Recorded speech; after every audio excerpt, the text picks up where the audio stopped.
బొబ్బర వాళ్ళకి అనమాట. చూసారా పెద్ద ఏం చేయాలంటే నానబెట్టేసుకోవాలి. వడలు వేస్తానమాట. శుభ్రం కడిగేసుకొని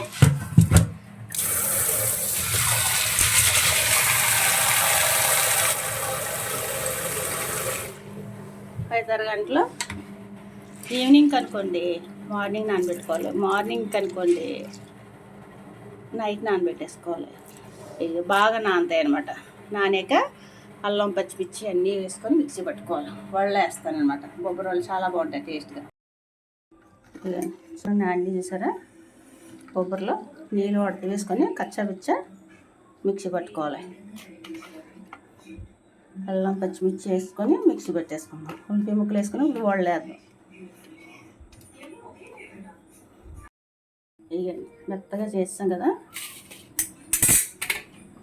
చిన్న చిన్న ఉల్లిపాయ ముక్కలు వేసుకొని కలిపేసుకోవాలి. ఆయిల్ పెట్టేసాను మరుగుతుంది. ఉప్పు వేసి మిక్సీ చేస్తాను అనమాట. అల్లం పచ్చిమిర్చి కొంచెం జీలకర్ర కూడా వేసుకొని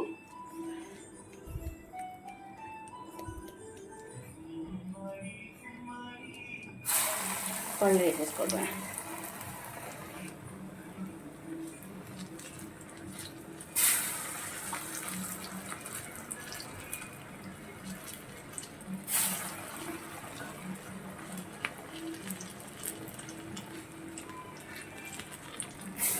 మీడియం ఫ్లేమ్లో పెట్టుకుంటే బాగా చూసారా బాగా అయినాయి కదా. జీలకర్ర వేస్తాం కదా. జీలకర్ర వేస్తామని గ్యాస్ ప్రాబ్లం అది రాదనమాట.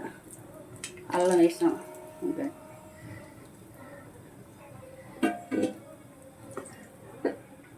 ఎర్రగానే వేగాలి.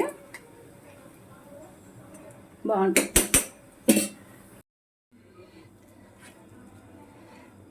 చూసారా అలాగే ఇక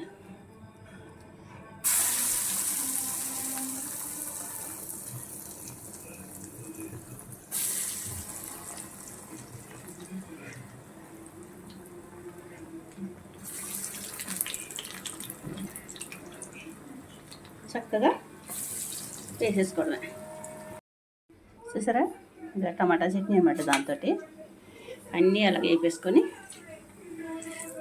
కొంచెం సిమ్లో పెట్టుకుంటే లోపల ఉడుకుతాయి అన్నమాట.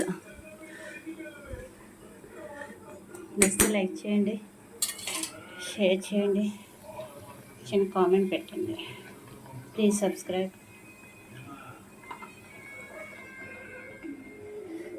చూసారా వడ